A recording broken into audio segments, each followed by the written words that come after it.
దేవునికి స్తోత్రము కలుగునుగాక. ఒక పల్లవి ఒక చరణం పాడుకొని దేవుని నామాన్ని మహిమపరుస్తూ యేసుక్రీస్తు ప్రభు వారి పుట్టినరోజు మనమందరము స్మరించుకుందాం.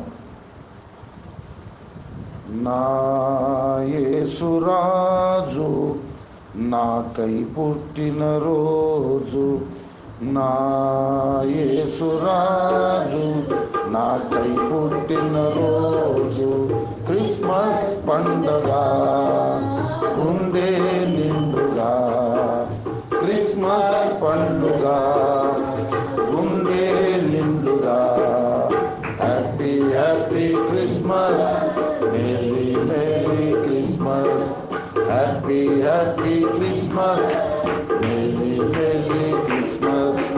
నా యేసురాజు నాకై పుట్టిన రోజు, నా యేసురాజు నాకై పుట్టిన రోజు, పరలోకమునే విడిచెను, పాపిని నన్ను కరుణించెను, పసిబాలును పుట్టెను, పశువుల తొట్టిలో వింతగా, పరలోకమునే విడిచెను, పాపిని నన్ను కరుణించెను, పశుబాలునిగా పుట్టెను, పశువుల తొట్టిలో వింతగా. Happy happy Christmas, merry merry Christmas, happy happy Christmas, merry merry Christmas. నా యేసురాజు నాకై పుట్టిన రోజు, నా యేసురాజు నాకై క్రిస్మస్ పండగ గుండె నిండుగా, క్రిస్మస్ పండుగ గుండె నిండుగా, happy happy Christmas, merry merry Christmas, happy happy Christmas, merry merry Christmas. నమ్మిన వారికి నెమ్మదిని ఇమ్మొగనించి బ్రోవగా, ప్రతివానిని పిలిచెను, రక్షణ భాగ్యమునివ్వగా, నమ్మిన వారికి నెమ్మదిని ఇమ్మొగనించి బ్రోవగా, ప్రతివానిని పిలిచెను, రక్షణ భాగ్యమునివ్వగా. Happy happy Christmas, merry merry Christmas, happy happy Christmas, merry merry Christmas. నా యేసురాజు నాకై పుట్టిన రోజు, నా యేసురాజు నాకై పుట్టిన రోజు, క్రిస్మస్ పండుగ గుండె నిండుగా, క్రిస్మస్ పండుగ గుండె నిండుగా, happy happy Christmas, merry merry Christmas, happy happy Christmas, merry merry Christmas. దేవునికి స్తోత్రములుగాక. ఈ నివాస స్థలములో కాపురం ఉంటున్నటువంటి దేవుని బిడ్డలు, మన ప్రియులు నరసింహులు మంజుల దంపతులను బట్టి, వారికి దేవుడిచ్చిన కుమార్తెను బట్టి, కుమారుణ్ణి బట్టి దేవునికి మహిమ కలుగునుగాక. దేవుడు వారికి ఇచ్చిన అద్భుతమైన గొప్ప రక్షణ కొరకు దేవునికి మహిమ కలుగునుగాక.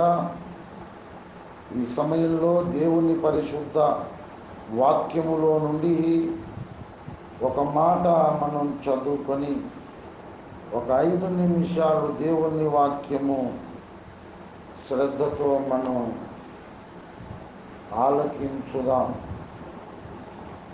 దేవుని పరిశుద్ధ వాక్యములో నుండి మత్తయి సువార్త, మత్తయి సువార్త 1వ అధ్యాయము 21వ వచనం. మత్తయి సువార్త 1వ అధ్యాయం 21వ వచనం. ఆమె ఒక కుమారుని కనును, తన ప్రజలను వారి పాపముల నుండి ఆయనే రక్షించును గనుక ఆయనకు యేసు అను పేరు పెట్టుదు అనెను. చదువబడిన ఈ లేఖన భాగమును దేవుడు మన వినికిడిలో ఆశీర్వదించునుగాక. ప్రభునందు నాకు అత్యంత ప్రియులారా, చదువబడిన లేఖన భాగంలో దేవదూత యోసేపుతో మాట్లాడుతున్నాడు. యోసేపు అనే ఒక పురుషుడు కన్యక అయినటువంటి మరియను ప్రదానం చేసుకున్నాడు, ఇంకా పెళ్లి కాలేదు. అయితే ఈ యోసేపు అనే పురుషుడు మరియను ప్రదానం చేసుకున్నాడు, ఇంకా పెళ్లి కాలేదు. ఈ లోపల యోసేపుకు ఒక వార్త వచ్చింది. అదేంటంటే, నీవు ప్రదానము చేసుకున్న మరియ గర్భవతి అయింది అనే వార్త వినబడినప్పుడు యోసేపు అనుకున్నాడు, ఆయన మంచివాడు, నీతిమంతుడు, మరియను నేను ప్రదానం చేసుకున్నాను, కానీ మరియ తప్పటడుగు వేసింది, ఎక్కడో కాలు జారింది, గర్భం తెచ్చుకుంది. ఇప్పుడు నేను పెద్ద మనుషులను తీసుకొని వెళ్ళి వాళ్ళ ఇంటి ముందు పెద్ద పంచాయతీ పెట్టి నన్ను ప్రదానము చేసుకున్నటువంటి మీ కుమార్తె మరియ మరి గర్భవతి అయింది, ఆమె టపటడుగు వేసినప్పుడు, కాలు జారినప్పుడు ముందే చెప్పొచ్చు కదా, నాకెంత అవమానం అవుతుంది అని చెప్పి బాజారులో పంచాయతీ ఆయన పెట్టలేదు. ఎందుకంటే యోసేపు నీతిమంతుడని బైబిల్ చెబుతుంది, ఆయన మంచివాడు. ఏదో మరియ నన్ను ప్రధానమైతే చేసుకుంది, కానీ ఎక్కడో తప్పు జరిగింది, ఆమె ఇప్పుడు గర్భవతి అయింది పోని అని చెప్పి రహస్యంగా ఆమెను విడనాడ ఉద్దేశించినాడు. ఎవరికి చెప్పొద్దు, పంచాయతీ పెట్టొద్దు, గొడవ పెట్టొద్దు, ఆమె తప్పు చేసింది, వదిలేద్దాం, ఎందుకు ఆమెను అవమానం చేయాలి, 10 మందిలో పిలిచి పంచాయతీలో నిలబెట్టి ఆమెను అవమానపరచడం నాకు ఇష్టం లేదనుకున్నాడు యోసేపు. ఎవరికి చెప్పకుండా, గుట్టు చప్పుడు కాకుండా మరియను విడనాడడానికి ఉద్దేశించాడు.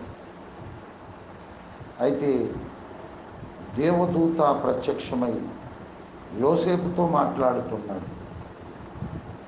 నిజంగా ఆమె తప్పు చేయలేదు, ఆమె తప్పటడుగు వేయలేదు, ఆమె కాళ్ళు జారలేదు, ఆమెకు గర్భం వచ్చింది ఏ మనిషిని ద్వారా కాదు, ఆమెకు గర్భం వచ్చింది ఏ మనుషుని ద్వారా కాదు, పరిశుద్ధాత్మ శక్తి ఆమెను కమ్ముకున్నది. ఆమె పరిశుద్ధాత్మ వలన గర్భము ధరించింది. ఆమె ఒక కుమారుణ్ణి కంటుంది. ఆ కుమారుడు తన ప్రజలను వారి పాపముల నుండి రక్షిస్తాడు కనుక ఆయనకు యేసు అను పేరు పెట్టుదు అనెను. దేవదూత ప్రత్యక్షమై యోసేపుతో స్పష్టంగా మాట్లాడినాడు. యోసేపు, నీ భార్య అయినటువంటి మరియను చేర్చుకొనుటకు నీవు భయపడవద్దు. ఎందుకు భార్య అన్నాడు అంటే, ప్రధానమైతే సగం పెళ్ళైనట్టే అని పెద్దలు చెబుతారు. అందుకు దేవదూత మాట్లాడుతున్నాడు, నీవు ప్రదానము చేసుకున్నటువంటి, నీకు భార్య కాబోతున్నటువంటి మరియ విషయంలో నీవు అనుమానపడొద్దు, సందేహించొద్దు, నీవు భయపడొద్దు. ఆమె పరిశుద్ధాత్మ వలన గర్భము ధరించింది. ఆమె ఒక కుమారుణ్ణి కంటుంది. ఆ కుమారుడు తన ప్రజలను ఆయన వారి పాపముల నుండి రక్షిస్తాడు గనుక ఆయనకు యేసు అనే పేరు పెట్టుదు అన్నాడు. మరి యేసు అనే పేరుకు అర్థం ఏంటి? రక్షకుడు అని అర్థం. యేసు అంటే రక్షకుడు అని అర్థం. ఎందుకు ఆయనకు రక్షకుడు అనే పేరు? తన ప్రజలను వారి పాపముల నుండి ఆయన్ని రక్షిస్తాడు. పాపము నుండి, శాపము నుండి విడిపిస్తాడు, నరకంలో పాతాళంలో అగ్నిగుండంలో పడకుండా తప్పిస్తాడు. అందుకే ఆయన పేరు రక్షకుడు. రక్షిస్తాడు కనుక ఆయన పేరు రక్షకుడు అని పెడతాడు. మీరు యేసు అనే పేరు పెట్టుదు అన్నాడు. దేవదూత చెప్పిన మాట యోసేపు నమ్మినాడు, ఆమెను చేర్చుకున్నాడు. ఆమె కుమారుణ్ణి కనేదాకా ఆయన ముట్టుకోలేదు. ఆమె కుమారుణ్ణి కనేదాకా మరియను యోసేపు ముట్టుకోలేదు. దేవదూత యోసేపుతో చెప్పినట్టే మరియమ్మ ప్రసవ దినములు నిండినై ఒక కుమారుణ్ణి కన్నది. ఆయన పేరు నజరేయుడైన యేసు. ఆయన పేరే మనుషులను పాపము నుండి శాపము నుండి విడిపించే రక్షకుడు. పాతాళంలో అగ్నిగుండంలో నరకంలో మనుషులు మానవులు పడకుండా తప్పించి రక్షించే రక్షకుడు. ఆయన తన ప్రజలను అన్నాడు. ఆయన తన ప్రజలను వారి పాపముల నుండి ఆయన రక్షిస్తాడు. సమస్తము యేసుక్రీస్తు మూలంగా కలిగింది. కలిగి ఉన్నదేది ఆయన లేకుండా కలగలేదు. అందరినీ కలిగించిన వాడు యేసుక్రీస్తు అని బైబిల్ చెప్పింది. 1 కొరింథీ పత్రిక 8వ అధ్యాయము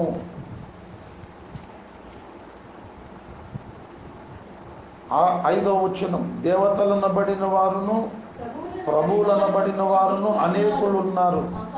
ఆకాశమందైనను భూమి మీదనైనను దేవతలనబడినవి ఉన్నను మనకు ఒక్కడే దేవుడున్నాడు. ఆయన తండ్రి. ఆయన నుండి సమస్తమును కలిగెను. ఆయన నిమిత్తము మనమున్నాము. మరియు మనకు ప్రభువు ఒక్కడే, ఆయన యేసుక్రీస్తు. ఆయన ద్వారా సమస్తమును కలిగెను. మనము ఆయన ద్వారా కలిగిన వారము. యేసుక్రీస్తు ద్వారా సమస్తము కలిగింది. ఆ యేసుక్రీస్తు ద్వారానే మనము కలిగినాము అని ఇక్కడ బైబిల్లో స్పష్టంగా మనకు కనబడుతూ ఉంది. మనకు ప్రభువు ఒకడే, ఆయన యేసుక్రీస్తు. ఆయన ద్వారా సమస్తమును కలిగెను. మనము ఆయన ద్వారా కలిగిన వారము. మనలను దేవుడు సృష్టించినాడు. మనలను మనమే సృష్టించుకోలేదు. మనల్ని మనమే తయారు చేసుకోలేదు. మనలను మనము నిర్మాణం చేసుకోలేదు. మనలను దేవుడు సృష్టించాడు కనుక మనము దేవుని ప్రజలము. దేవుడు అంటే యేసుక్రీస్తు. యేసుక్రీస్తు అంటే దేవుడు. మనము దేవుని ప్రజలము అని మనకు కీర్తనల గ్రంథము 100వ కీర్తన, కీర్తనల గ్రంథము 100వ కీర్తన 3వ వచనము చూడండి. 100వ కీర్తన 3వ వచనం, యెహోవాయే దేవుడని తెలుసుకొనుడి. చూడండి, ఆయనే మనలను పుట్టించెను. మనము ఆయన వారము. మనము ఆయన ప్రజలము. ఆయన మేపు గొర్రెలము. మనము ఆయన ప్రజలము. యేసుక్రీస్తు ద్వారా మనము కలిగిన వారము కనుక మనము యేసుక్రీస్తు ప్రజలము. యేసుక్రీస్తు తన ప్రజల పాపముల నుండి విడిపించడానికి వచ్చినటువంటి దైవావతారము. అందుకే ఆమె ఒక కుమారుణ్ణి కంటుంది. ఆ కుమారుడు తన ప్రజలను వారి పాపముల నుండి ఆయనే రక్షిస్తాడు కనుక ఆయనకు రక్షకుడు అని మీరు పేరు పెడతారన్నాడు. భూమి మీద పుట్టే మనుషులందరూ పాపము అనే స్వభావంతోనే పుడుతున్నారు. పెరిగి పెద్దయ్యాక అవే పాపాలు చేస్తున్నారు. ఆ పాపం అనే భయంకరమైన రోగంతో సచ్చి నరకంలో పాతాళంలో అగ్నిగుండంలో పడుతున్నారు. దేవుని పోలికలో దేవుని స్వరూపమందు దేవుడు సృష్టించుకున్నటువంటి మానవులు మనుషులు శాపము నుండి పాపము నుండి విడిపించబడి నరకంలో పాతాళంలో అగ్నిగుండంలో పడకుండా తప్పించడానికి రక్షించడానికి అవతరించిన ఏకైక దేవుని ఏకైక దైవావతారము దైవ కుమారుడు మరియ కుమారుడు మనకందరికీ రక్షకుడైన యేసుక్రీస్తు. ఆ యేసుక్రీస్తు పుట్టినరోజు శుభాకాంక్షలు జన్మదిన శుభములు కుంభవర్షంలాగా మీ కుటుంబానికి మీకు దేవుడు కుమ్మరించాలని నేను హృదయపూర్వకంగా కోరుకుంటున్నాను, ప్రార్థిస్తున్నాను. దేవుడే మీకు సమృద్ధి దీవెనలు, సకల ఐశ్వర్యములు యేసయ్య పుట్టినరోజు సందర్భంగా, యేసయ్య జన్మదిన సందర్భంగా కలిగించునుగాక.